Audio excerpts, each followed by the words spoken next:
Bonjour à toutes et à tous. Tout d'abord, bienvenue à cette session de présentation des fonctionnalités de Stafengo. Je vous rappelle que cette présentation est destinée aux clients des cabinets d'expertise comptable lorsque la responsabilité de la rédaction du contrat de travail est entre les mains du cabinet. Donc le but de la session, c'est vraiment de vous présenter le fonctionnement de Stafengo, que ce soit au niveau de l'embauche de vos salariés, au niveau de la distribution des bulletins de paye, mais également de la consultation de vos documents au niveau de votre coffre-fort. Les bénéfices de Stafengo pour vous en tant que client de cabinet sont de deux types. Le premier, c'est vraiment des gains de temps assez conséquents au niveau de l'administratif. Le but, c'est vraiment de vous libérer de ces tâches administratives qui vous prennent encore aujourd'hui trop de temps.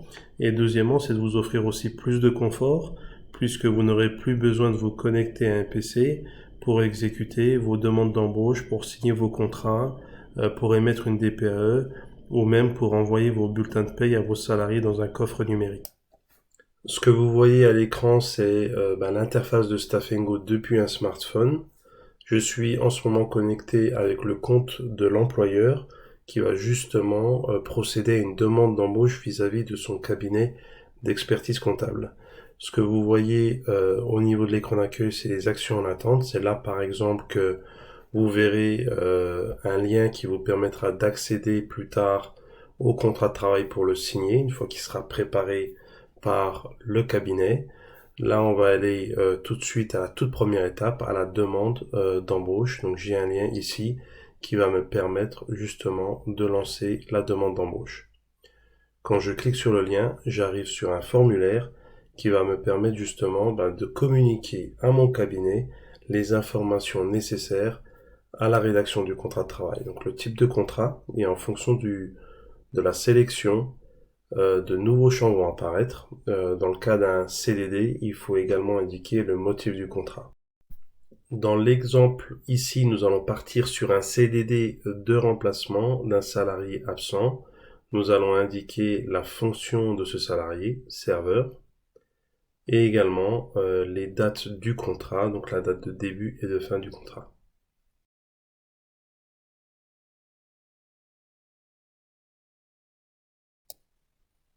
Nous allons maintenant indiquer la rémunération, 2 000 € donc par mois. Ici, nous avons les informations liées à l'établissement, donc le nom du responsable hiérarchique qui est également donc moi-même, donc en tant que dirigeant de l'entreprise. Et comme il s'agit d'un CDD de remplacement, certaines mentions sont obligatoires dans le contrat de travail, notamment le nom de la personne remplacée, sa qualification et également le motif de son absence. Donc ces informations sont essentielles à la rédaction et la validité du contrat de travail. Et encore une fois, le but, c'est d'éviter un maximum possible les va-et-vient avec votre cabinet, donc que vous puissiez lui fournir tous les éléments à l'origine pour que le contrat soit établi sans avoir à vous recontacter. Nous avons également des questions qui peuvent être personnalisées, ici en l'occurrence le véhicule de fonction. Si le salarié a déjà travaillé dans mon organisation, je vais pouvoir le rechercher dans les bases de données de Stafengo en indiquant son prénom ou son nom. S'il s'agit d'un nouveau salarié, je vais devoir indiquer son adresse email pour pouvoir l'inviter à remplir lui-même ses informations personnelles et à fournir ses justificatifs d'embauche. Donc j'indique son adresse email. La case cochée confirme que le salarié sera invité à compléter son profil. Et je vais pouvoir maintenant indiquer le prénom et le nom du salarié.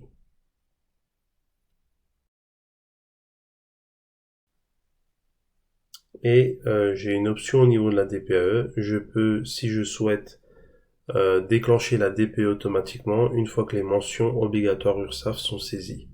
Donc si vous avez une urgence notamment pour émettre la DPAE, vous pouvez vous-même saisir ces informations. Sinon, vous pouvez effectivement attendre que le salarié le fasse lui-même et vous pourrez déclencher par la suite la DPAE. Dans le cas de figure actuel, je ne vais pas déclencher la DPE automatiquement et je vais laisser le futur salarié remplir lui-même ses informations personnelles. L'étape suivante consiste à lister les documents dont vous avez besoin pour pouvoir embaucher votre salarié. En l'occurrence, ici, on va demander la pièce d'identité, la carte vitale et le RIB, mais on peut effectivement ajouter tout autre document qui vous semble nécessaire à l'embauche de votre collaborateur, comme par exemple un permis de conduire. La troisième rubrique concerne les documents que vous souhaitez fournir vous en tant qu'employeur à votre salarié. Il peut s'agir de documents que vous devez lui faire signer, comme l'exige le droit du travail. C'est le cas notamment de la DU pour la complémentaire santé, mais ça peut être le cas aussi par exemple de votre règlement intérieur que vous souhaitez annexer au contrat de travail pour signature. Vous pouvez également fournir des documents qui ne seront pas forcément signés par le salarié, qui sont plus informatifs et qui vont permettre d'intégrer votre salarié dans les meilleures conditions. Ça peut être la plaquette sur l'e-coffre qui va expliquer que le salarié va recevoir justement ses bulletins de paye par voie dématérialisée, ou alors les garanties de la complémentaire santé. Pour chaque type de document, vous allez pouvoir indiquer s'il doit être annexé au contrat de travail pour signature ou non. Donc là, en l'occurrence, je ne vais pas demander la signature des garanties de la complémentaire santé. Je vais maintenant pouvoir finaliser ma demande d'embauche qui va avoir deux conséquences. La première, c'est un envoi d'email au salarié pour qu'il puisse fournir les documents que nous avons listés et qu'il puisse également remplir ses informations personnelles. Le deuxième impact, c'est un envoi qui va partir au cabinet d'expertise comptable pour l'informer de la demande d'embauche que vous avez faite. J'ai un récapitulatif à l'écran qui m'indique les différentes étapes, que le salarié a bien été invité à remplir ses informations personnelles et que la demande d'embauche est en cours d'approbation auprès de mon cabinet d'expertise comptable. Je vais maintenant pouvoir me déconnecter et je vais me connecter avec le compte du salarié pour vous montrer quelles sont les manipulations que le salarié doit justement faire pour compléter la demande d'embauche et permettre au cabinet d'expertise comptable de rédiger le contrat de travail. Le salarié a reçu un email ou un SMS avec un lien qui va lui permettre justement d'accéder à la page que vous voyez à l'écran qui permet d'activer son compte Staff & Go. J'indique mon numéro de téléphone portable et je vais définir un mot de passe qui doit contenir au moins 6 caractères, une majuscule, une minuscule et un chiffre. Le salarié peut également se connecter avec son compte Google s'il ne souhaite pas définir un nouveau mot de passe et va accepter la politique de protection des données et les conditions générales d'utilisation. Je peux maintenant, en tant que salarié, me connecter à Staff & Go avec le mot de passe que je viens de définir. J'arrive à l'écran d'accueil où je vais voir les différentes actions qui sont en attente. Je vais ainsi pouvoir cliquer sur vérifier et compléter vos données personnelles de façon à remplir ma fiche salarié. Donc je saisis les informations, la civilité, le numéro de sécurité sociale, la nationalité française, la situation de famille célibataire, et ainsi de suite. Donc je vais également indiquer la date de naissance, le lieu de naissance,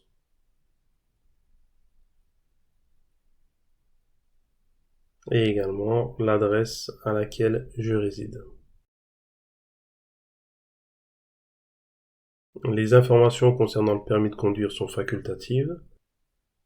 Je vais par contre indiquer les informations liées à mon compte bancaire pour que le virement de ma paye puisse être fait tous les mois.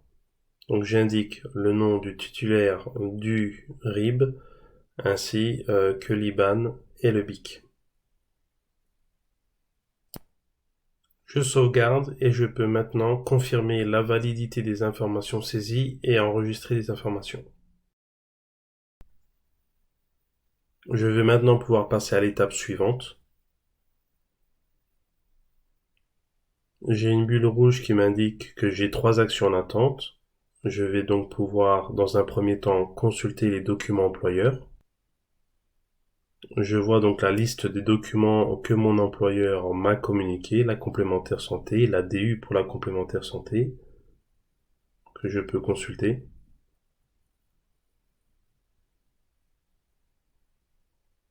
mais également le règlement intérieur et l'e-coffre Stafengo. Le salarié est ainsi informé qu'il recevra ses bulletins de paye par voie dématérialisée. Il va maintenant certifier la lecture des documents et va pouvoir passer à l'étape suivante qui est la communication des documents. Le salarié va dans un premier temps scanner sa carte vitale depuis l'appareil photo de son smartphone, tout simplement. Puis, il va effectuer la même opération avec la carte d'identité. Et là, on va prendre non seulement le recto de la carte, mais également le verso.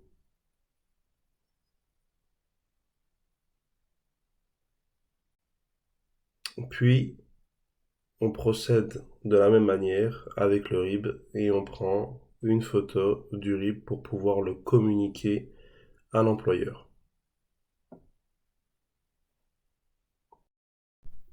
Le salarié a maintenant chargé tous ses documents et va pouvoir certifier l'exactitude de ces documents. Une étape est encore en cours, on le voit avec la petite bulle rouge en haut, et on va pouvoir justement compléter cette dernière étape qui est la dispense de mutuelle. Le salarié va pouvoir dès maintenant pouvoir vous informer s'il souhaite être dispensé de mutuelle ou non, et s'il le souhaite, il va devoir choisir le motif de la dispense, puisqu'en France, on ne peut être dispensé que dans certains cas précis. Votre cabinet d'expertise comptable a besoin de ces informations pour pouvoir préparer une attestation de dispense de mutuelle que le salarié devra signer en même temps que son contrat de travail. En l'occurrence ici, nous allons prendre l'exemple d'un salarié qui adhère à la mutuelle d'entreprise et va venir confirmer ces informations pour informer justement votre cabinet d'expertise comptable. Votre salarié a maintenant rempli toutes ces informations. Le cabinet va avoir accès à toutes ces données de façon à pouvoir préparer le contrat de travail et vous l'envoyer pour signature électronique. Nous sommes maintenant à l'étape de signature électronique. Le cabinet d'expertise comptable a donc finalisé la rédaction du contrat de travail et vous l'a envoyé pour signature. Vous recevez donc un email avec un lien qui va vous permettre de vous connecter à la plateforme Stafengo. Vous allez ensuite recevoir un SMS qui va contenir un code à 4 chiffres qu'il faudra saisir dans Stafengo. Le but étant de préserver justement la confidentialité et de sécuriser le processus de signature électronique. Ce qu'il faut savoir, c'est que la signature électronique que vous allez utiliser avec Stafengo a la même valeur légale qu'une signature manuscrite. Donc une fois que le code SMS est saisi, vous accédez au document. Vous avez donc non seulement le contrat de travail qui a été rédigé par votre cabinet, mais également les annexes que vous avez décidé de joindre au contrat de travail. Donc le règlement intérieur que vous voyez à l'écran, mais également la DU pour la complémentaire santé, la décision unilatérale. Je peux maintenant accepter la politique de confidentialité et signer le document depuis mon smartphone. J'accepte et j'envoie. Donc le document est signé. Le salarié va procéder de la même manière avec la signature du document. Une fois que le document sera signé par vous et votre salarié, il sera déposé sur votre coffre numérique et sur celui du salarié. Le processus d'embauche est donc terminé. Comme vous pouvez le constater, vous avez pu exécuter toutes vos activités depuis votre smartphone et vous n'avez pas eu besoin d'imprimer votre contrat de travail. Nous allons maintenant passer à la distribution des bulletins. Tous les mois, lorsque votre cabinet aura préparé les bulletins de paye, vous pourrez y accéder depuis Stafengo. Vous recevrez un email qui vous permettra de vous connecter directement à la page de distribution des bulletins de paye. Vous allez y retrouver deux colonnes. La première concerne les bulletins de paye que vous allez envoyer dans les coffres des salariés. La deuxième correspond au bulletin de paye que vous devez distribuer sous format papier parce que le salarié a refusé la dématérialisation de ses bulletins de paye. Nous pouvons maintenant consulter les bulletins de paye et vérifier leur exactitude. Nous allons prendre l'exemple de Bureau Christian en cliquant sur l'œil. Nous avons accès au bulletin de paye et nous pouvons le contrôler. Si vous constatez une anomalie sur un bulletin, comme par exemple sur celui de Besson-Luc, vous pouvez l'ignorer de façon à pouvoir distribuer tout. Pour Bourdon-Didier, nous constatons qu'il y a une bulle orange qui indique qu'il y a des documents de sortie qui sont annexés au bulletin de paye. Nous pouvons soit les envoyer pour signature, soit les télécharger, les imprimer, les faire signer et les remettre en main propre. Donc nous pouvons maintenant télécharger tous les bulletins de la manette papier ou alors les envoyer par voie postale. Stafengo va s'occuper de l'affranchissement, de la mise sous pli et de l'envoi des courriers. Donc là, je pars dans l'hypothèse où je vais imprimer les documents et les remettre en main propre. Nous pouvons maintenant distribuer les bulletins de paye par voie électronique qui vont donc être déposés dans les coffres des salariés. L'opération prend quelques secondes et les documents sont distribués. Vos salariés vont recevoir un email les informant que le bulletin de paie est à leur disposition et vont pouvoir les consulter depuis la plateforme Staff Go en toute sécurité. On peut également aller sur le coffre employeur où on va effectivement avoir accès à tous les bulletins de tous les salariés qui sont archivés sur le coffre employeur. Ensuite, nous pouvons effectivement consulter les contrats de travail et lettres qui ont été envoyés depuis Stafengo. Je reprends l'exemple de Bureau Christian. Effectivement, j'ai accès à tous les documents qui ont été partagés par le salarié dans le cadre de son embauche, le contrat de travail et ses annexes, la DPAE qui est archivée au niveau du coffre, et également tous les documents que je lui ai communiqués, donc règlement intérieur, plaquettes sur les garanties de la complémentaire santé et autres. Ainsi, vous avez tous vos documents RH au même endroit et vous n'avez plus besoin d'imprimer le moindre document. Le processus est entièrement dématérialisé et vous pouvez accéder à tous ces documents depuis PC ou smartphone.